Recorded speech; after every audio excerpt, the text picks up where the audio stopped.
Un enfant peut être lent, un enfant peut avoir mal quand il écrit, un enfant peut mal tenir son outil, ou encore il ne veut plus écrire.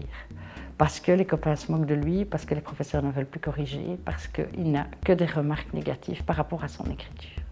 La graphothérapie consiste à rééduquer les enfants qui ont des troubles graphiques.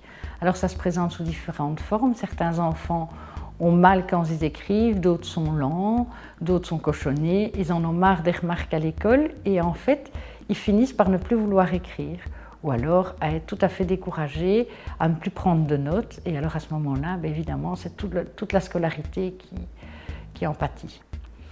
Alors, ces enfants ont tous des difficultés différentes, mais le but, de toute façon, c'est de les amener à une écriture efficace, donc c'est-à-dire qu'elle soit lisible et suffisamment rapide pour être lue de tous, et qu'ils aiment écrire. Ça, c'est vraiment le but primordial. C'est un enfant qui vous dit « j'ai jamais cru qu'un jour j'aimerais écrire, et là maintenant j'ai découvert ». Que ce soit la plume, le pinceau à doigts, les pastels, les fusains, on utilise toutes les techniques pour leur faire découvrir une autre approche de l'écrit.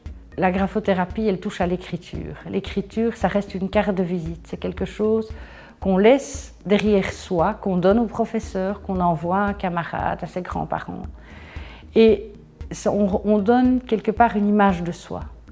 Un enfant qui a fini un travail graphique est content de son écriture. Il est fier de pouvoir montrer ses travaux à ses professeurs, d'envoyer des cartes postales à ses grands-parents parce qu'il écrit bien, parce qu'il est fier de son travail. Et voilà, ça permet à l'enfant de reprendre confiance en lui, de travailler avec aisance au niveau de ses copains, de ne plus avoir de remarques au niveau de l'école. Alors la graphothérapie, elle permet à l'enfant vraiment d'acquérir cette confiance en lui au travers de son écriture et de l'image qu'il donne de lui-même.